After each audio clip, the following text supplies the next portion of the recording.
one more short story.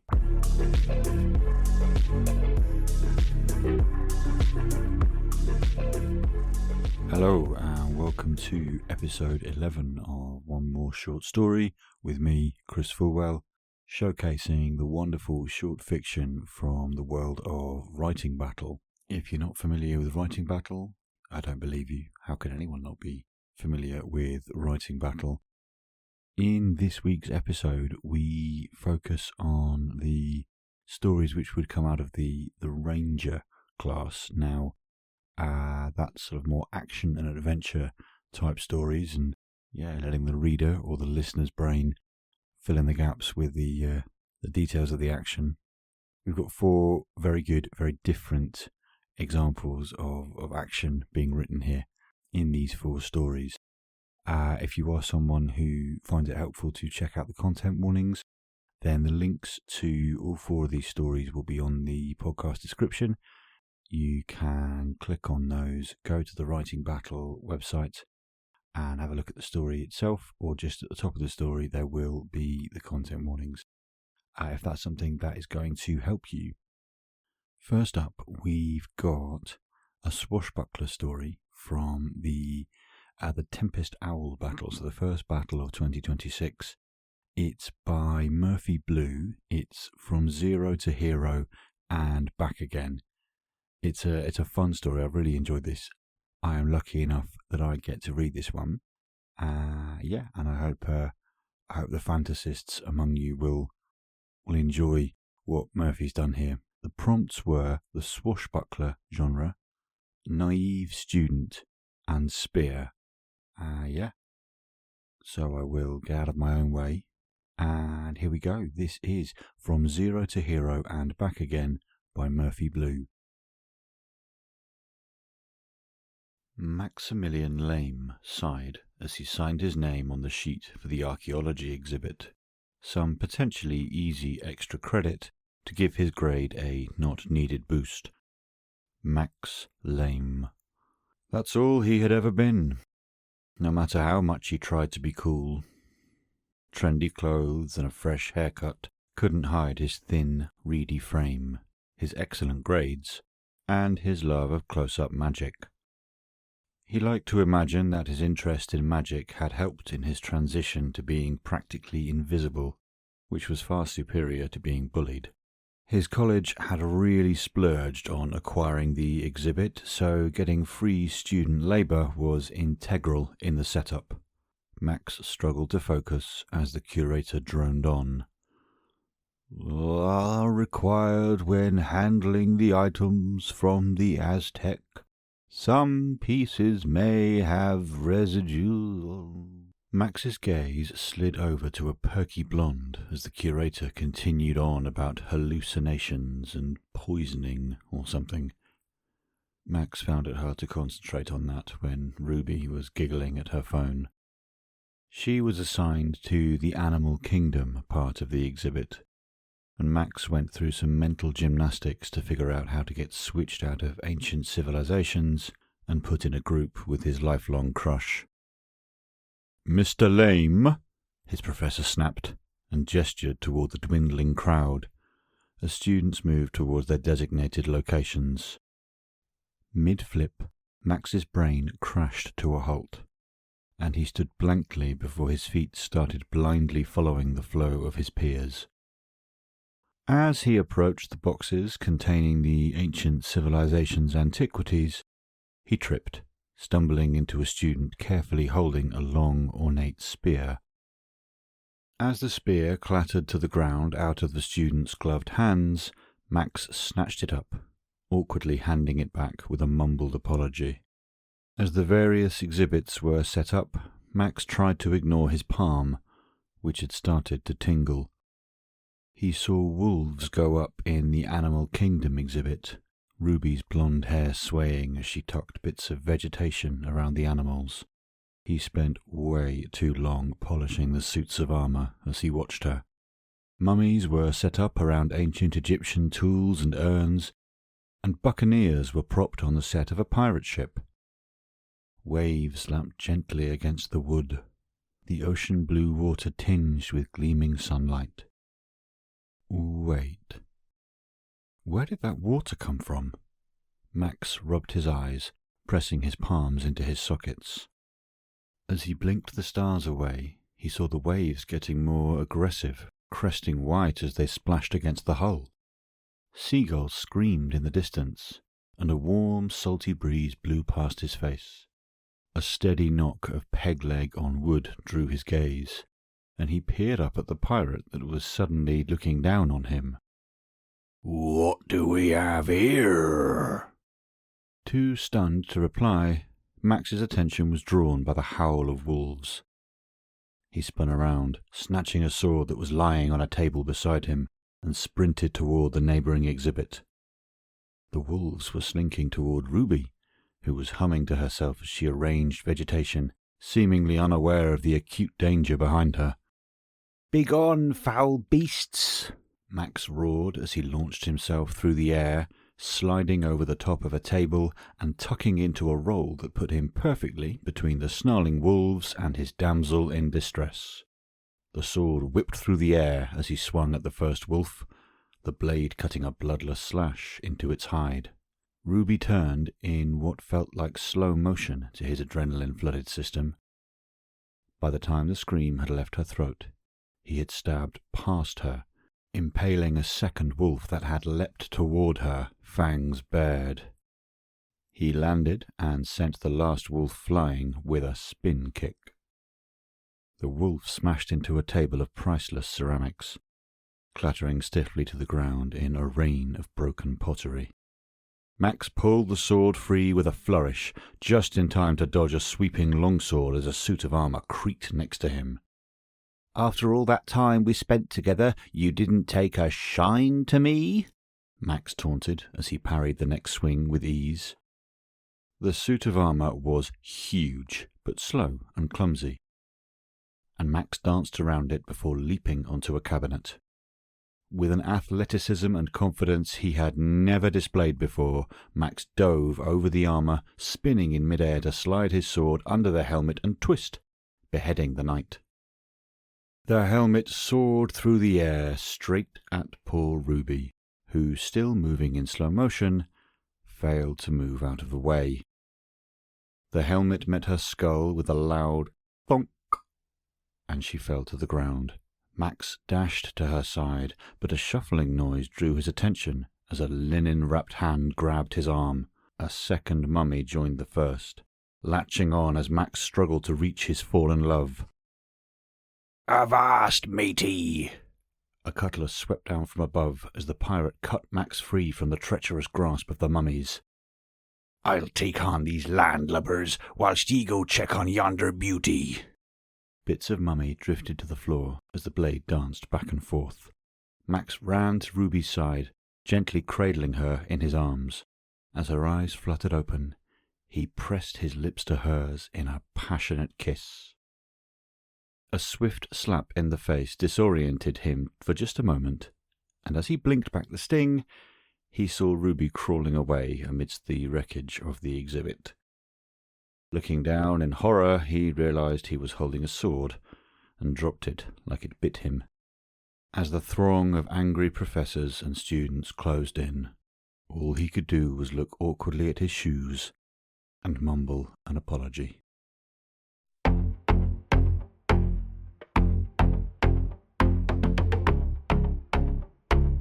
I did enjoy that. I enjoyed reading it the first time in the battle. I enjoyed narrating it. It speaks to me, it's a lot of fun.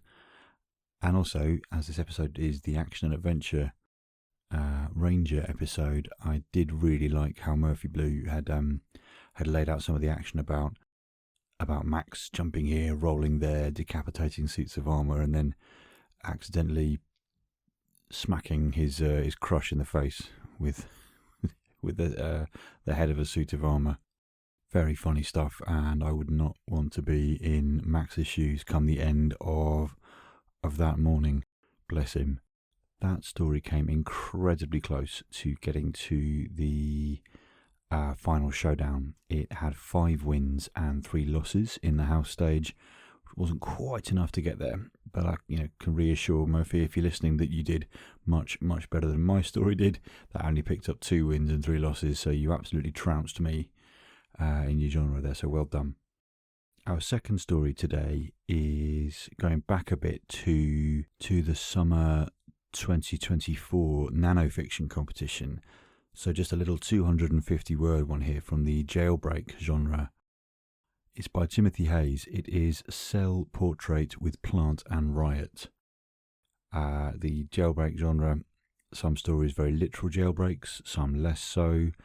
It attracted all kinds of stories, as you can probably imagine. But what Timmy's done here is really strong. His prompts were jailbreak, rebel, and easel. And in just a few moments, you'll understand exactly why he's done so well with it, because he's taken those 3 prompts and combined them perfectly. I don't think anyone could have done any more with those 3 prompts together than Timothy Hayes has done on this. And he's narrated it himself for us, and it's done very well for him. So, without further ado, here is Cell Portrait with Plant and Riot by Timothy Hayes. The occasional prison revolt, Frank decided, could do wonders for a man's brushwork. He stepped back to admire his progress just as a stray flare fizzed into his cell, casting the half-finished portrait in brilliant red. Ha! He turned to his trusty ZZ plant, Geraldine. If that ain't capturing my good side. Geraldine stilled herself in agreement. The other side of Frank, the side not pictured, was what the convicted saboteur liked to call a study in post-televisionism, or how I ended up in the slammer.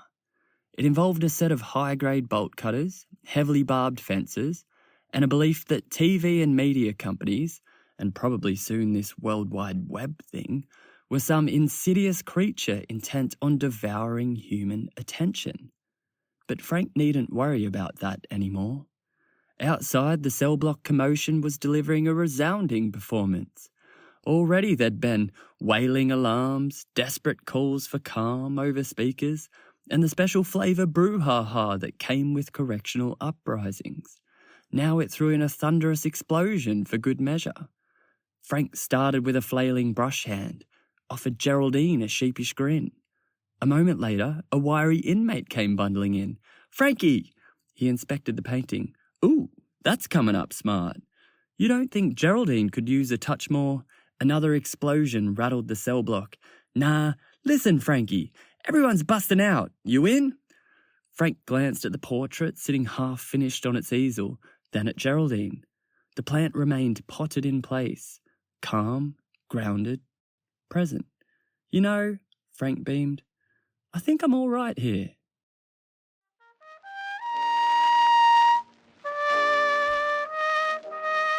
It's great, isn't it? It's such a great little story, and I love the comedic absurdity of Frank, who's decided that being behind bars has done the best thing for his artwork that he could have done, so he's just going to stay there while everyone else breaks out comedically behind him or around him, hopefully not through him. So Timothy got to the Elite 8 with that story in the summer 2024 battle, all the way from several hundred writers to the final 8. So very, very well done with that one. Our third story today is from the apocalyptic game show genre, which we have had featured before. Very different styles of story that came out of this genre.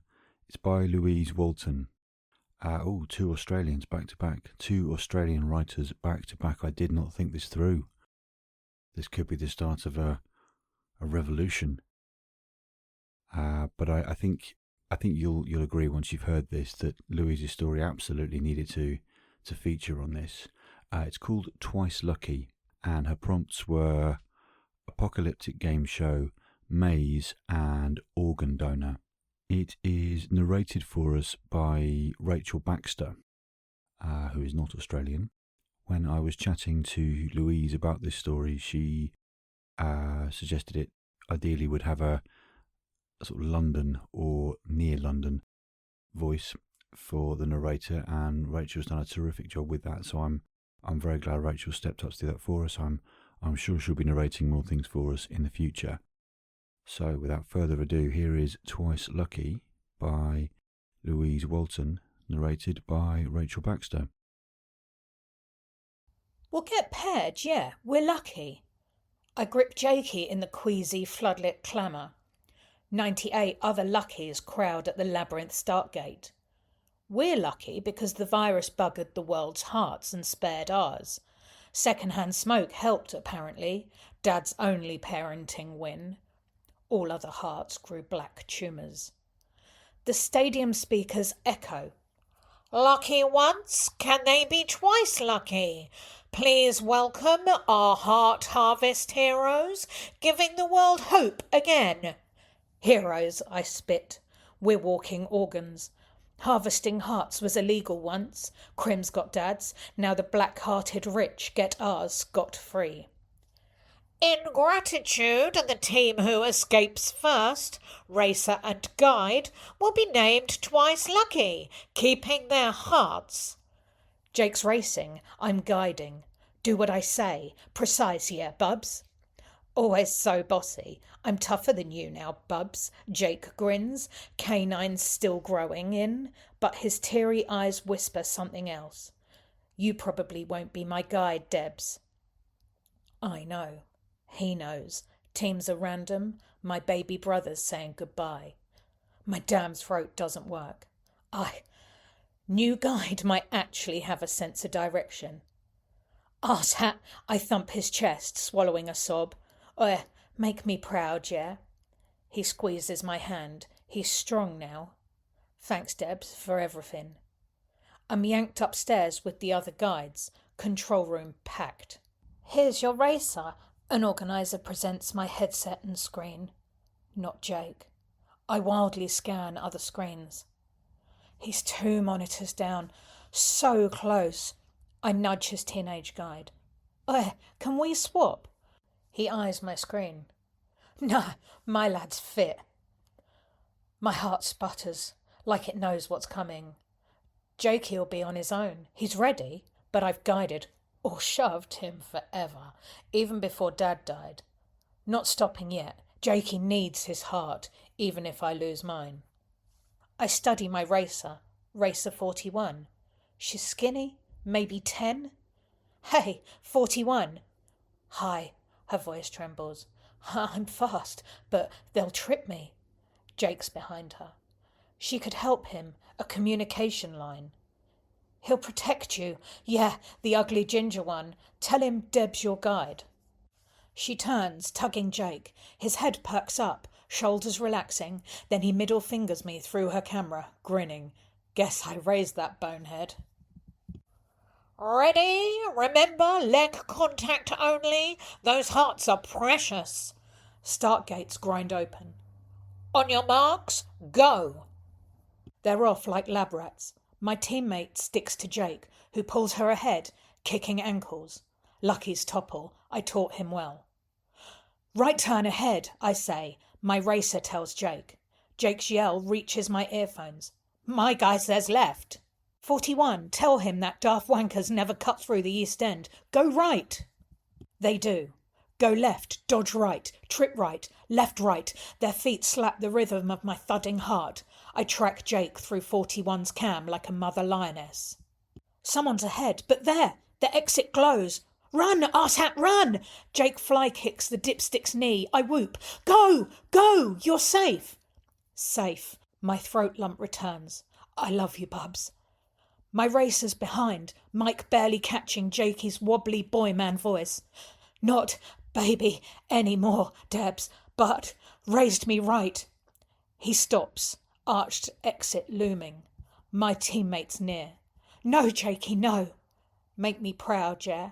And he pushes my teammate through the finishing archway. My twice lucky heart shatters.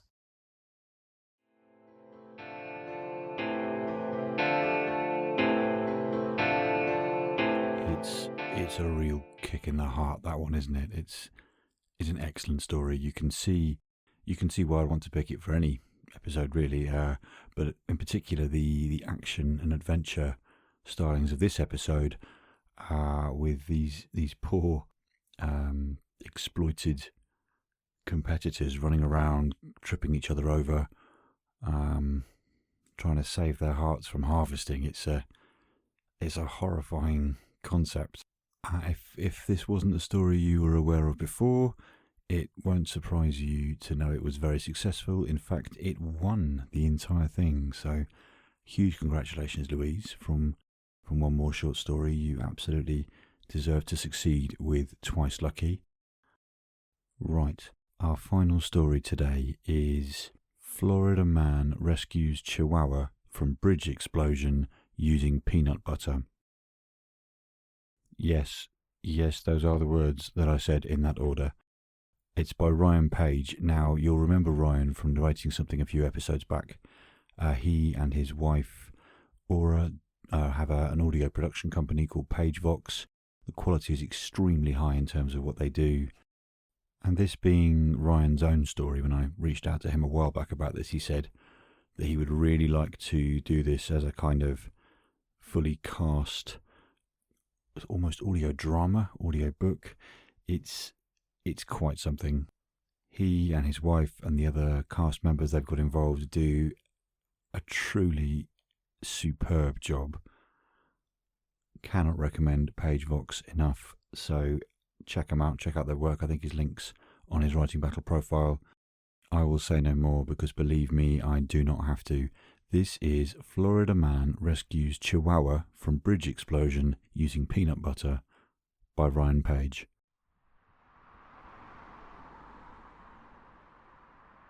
Steve had been standing on the shoulder of Route 41 in the Florida sun for approximately 41 minutes, which is precisely how people in 41 states define hell. It was hot enough to melt peanut butter. Shouldering his backpack, he stuck out his thumb, wishing somebody, anybody, would take a chance on him. This explains why all he could pay attention to was his feeling of relief when the white van hit its hazard lights and began to slow down. The other feeling, which he would later describe to the police as bad vibes, but which was, more accurately, every self-preservation instinct he possessed screaming in unison, arrived too late. Just after the metallic screech of the sliding door revealed a Mexican man with neck tattoos. He grabbed Steve by the shirt as a woman's voice called from inside the van. "He'll do."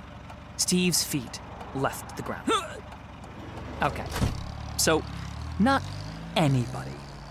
Yo, what the fuck? Steve cried as the van pulled back onto the highway. A different man in a polo got in his face. Steve could smell the glue that held his stiff mustache in place. He talked with his hands like he was directing air traffic. All right, calm down. We need someone, and you need a ride. You help us, we'll help you. Help you with what? Who the hell are you guys? Steve cradled his backpack. Not that there was much in there to steal. Fake Mustache continued. We're a team of professional thieves taking on... The woman in the black crop top started snickering. Shut the fuck up, Joe! You're like delivering a prepared speech, Cole. She, Joe, was pressed against neck tattoos, whose fingers were now under the lip of her denim booty shorts. Just tell new guy what's up. You're dog-napping a chihuahua for dry humping your pussy. Cole's face twisted, popping a corner of the stash loose. It wasn't until that moment that Steve noticed the soft mesh travel cage on the man's lap. Inside was a gray tabby that gave Steve a look of such profound sorrow that somewhere Sarah McLachlan started lusting for another ASPCA campaign. Give him a break, sis. A new voice, the driver. Cole doesn't need your shit right now. The balding, pot-bellied man glanced backward. Hey, new guy. Name's Leonard. Where are you heading? Steve, and I don't... What's going on? Merlin is my emotional support animal. Cole declared, with practiced emotional temperance. He opened his eyes and exhaled. 3 weeks ago, I lost my job when Oh, for fuck's sake. Joe wheeled on Steve and began to machine gun the story at him, leaving Cole only able to fill in critical details. Cole brought his stupid cat on a job installing wireless in some guy's house. Darren. And the guy's dog Taco. goes fucking bananas because fucking duh, and chases the cat around the house breaking shit and ends up humping the cat in the ass. Not technically in the and ass. the guy gets Cole fired. Inhale. So now, we're gonna steal the dog and hold it for ransom. Steve blinked Morse code for SOS. You're going to... what? He looked to neck tattoos for some hope of rationale. Ándate la chucha. Joe smiled. See? Angel's excited. Cole pointed a finger gun at Steve. Exactly. Payback. But we can't go to his house because it's full of alarms and shit. So I followed him and found out that dipshit Darren takes his chihuahua with him to work. Can you believe that? Fucking hypocrite. He's the OSHA guy working the 5th Street Bridge job today. You know it? Where they're doing all that construction? He's got Taco there. This is insane, Steve said. Oh, it gets better. Joe bounced. So we were gonna have this awesome distraction, right? My plug Blaze was gonna drive his ice cream truck packed with fertilizer right into the bridge and blow the whole thing up. Like, boom, motherfucker! Fuck the system and all that. Blaze is a professional thief. Cole added, respectfully and unironically. He once cleaned out an entire Geek Squad van. Blaze is a crackhead, Leonard muttered, brow furrowing. and he got pinched by the cops this morning. Which is why we need you, Steve. Cole laid a hand on Steve's shoulder like they were brothers in a PG-13 action drama. You're the new Blaze. You distract dickless Darren while we grab Taco. Deal? No, no deal! Let me out of here! Joe reached under the seat and pulled out a gun. Holy shit, Joe! Cole threw his body over the cat carrier, a crushed meow escaping from underneath him. Jesus Christ! Leonard threw his hands into the air, which sent the van listing dramatically to the right. As everyone recovered, Joe threw her head back and laughed. Relax, bitches! It's a flare gun! Joe, you can't just... Leonard's voice cracked. Someone's going to get hurt, and my license is still suspended. Plus, we have to return this van by 5, and... Leonard, breathe. Cole said, stroking Merlin through the mesh. Merlin begged Steve to kill him. Steve, look. This is happening. You're already here. You help us out, we drop you anywhere you want. Buy you lunch, whatever. No puedo creer que tenga que aguantar esta mierda, nomás pa' coger. Said Angel, squeezing Joe's thigh. Joe gasped. Ay, papi, muy caliente biblioteca. Which Steve was pretty sure meant very hot library, but Angel didn't seem to mind. Steve looked around at the van, at Cole's fake mustache, at Leonard glancing anxiously in the rear view, at Joe tonguing Angel while holding the flare gun, at Merlin, the feline sexual assault survivor. Any chance I could opt out? Steve asked weakly. No, Cole said. we're almost there. Great, Steve said. Because what else was there to say? The bridge renovation had all the typical construction hallmarks. Orange cones, sweaty men in hard hats, and one guy with a clipboard whose job was to prevent efficiency and fun. There's dickhead Darren. Cole seethed, peering out the window. Leonard parked the van next to the Jersey barriers, as close to the construction site as he could. Inside the cone zone was the blue Kia Rio, harboring the sexual predator. And there's Taco. So, what's the plan? Steve asked. We'll figure something out. Cole said, with the confidence of a male doctor explaining period pain to a woman with endometriosis. First, you go make a distraction. That's not a plan. That's barely a concept. You agreed to help You us pointed pull a this gun off. at We're me. doing you. Jesus! Joe interrupted. I'll do it. Before anyone could stop her, Joe pulled her shirt over her head, tossed it at Angel, and flung open the side door. Joe, what the... Leonard started. Angel's eyes went wide as Joe strutted toward Darren in a leopard print bra. Angel left the van. No mames, tiene cojones esta puta blanca. Steve wasn't sure what that meant, but it definitely didn't sound library-related. Go! Cole hissed. Steve grabbed his backpack. They ran to the far side of the Kia and crouched behind it. Taco, the cat rapist, ran to the window and began barking. Do something! Cole demanded, yanking Steve's backpack open. Hey! Cole pulled a massive jar of peanut butter out of Steve's pack. He raised an eyebrow.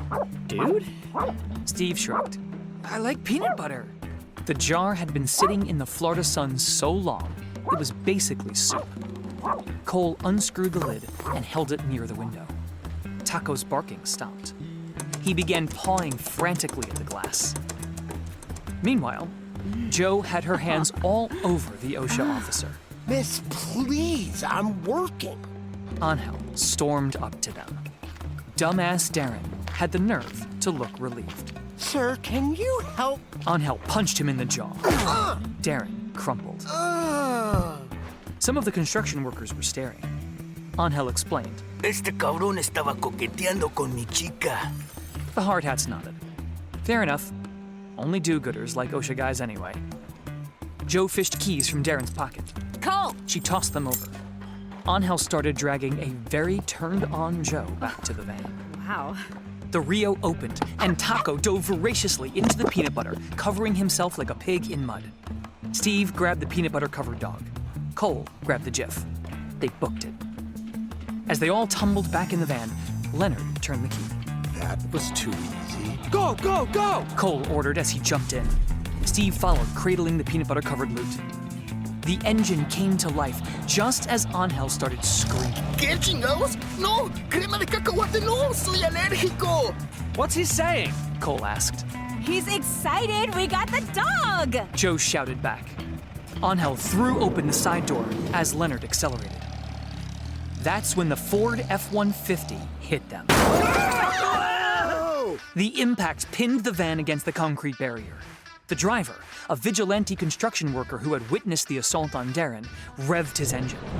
Leonard revved back, jerking the van. Steve lost his grip on Taco, who went sailing straight for Angel's face. No! Cole, desperate not to lose what they just acquired, reached for Taco, spilling 4 pounds of soupy peanut butter all over the allergic Mexican.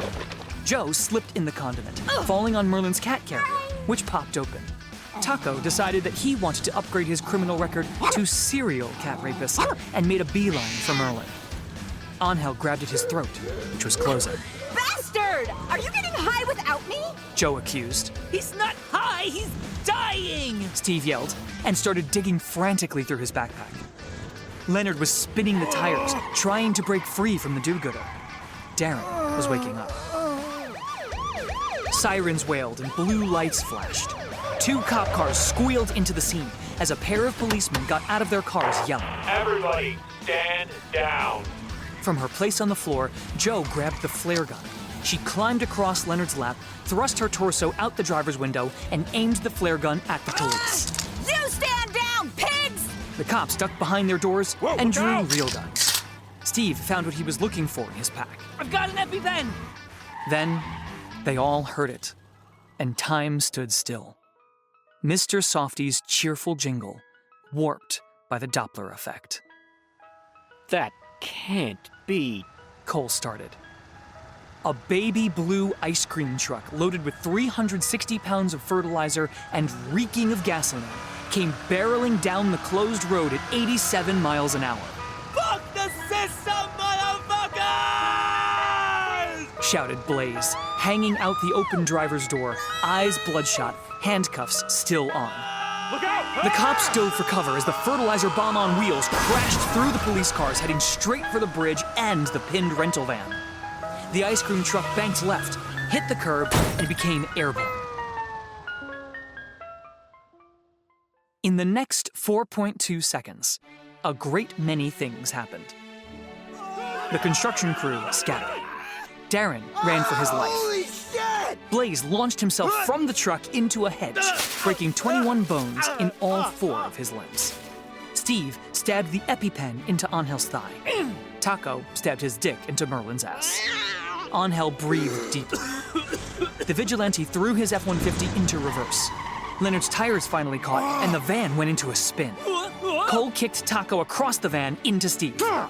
Jo fired the flare gun. The flare arced through the air toward the flying ice cream truck.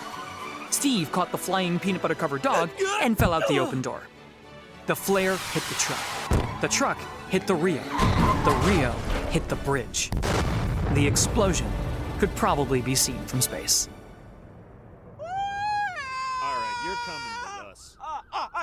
The rental van peeled away between the ruined cop cars, leaving Steve lying on the pavement, holding a peanut butter-covered chihuahua, his ears ringing. Darren stumbled over to Steve, clothes singed, clipboard somehow still intact. Is that? His voice faltered, eyes welling up. He took the little dog from Steve. Oh, my baby! You saved Jeffrey! Thank you so much! Jeffrey? You're welcome, Steve said. Because what else was there to say? Steve never got that promised lunch from Cole. But he did make the paper.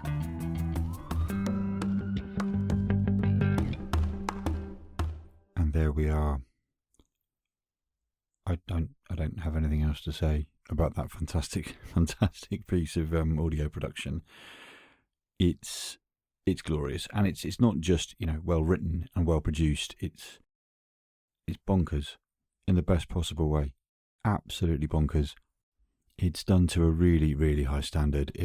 I got so excited about this beforehand that I didn't actually give it the proper introduction in terms of its prompts. So when Ryan was writing this in the short story battle last year, he had it in the heist genre, which makes perfect sense. The location he had was Bridge, and he had Hitchhiker as a character. So my apologies, Ryan, for not putting that in beforehand.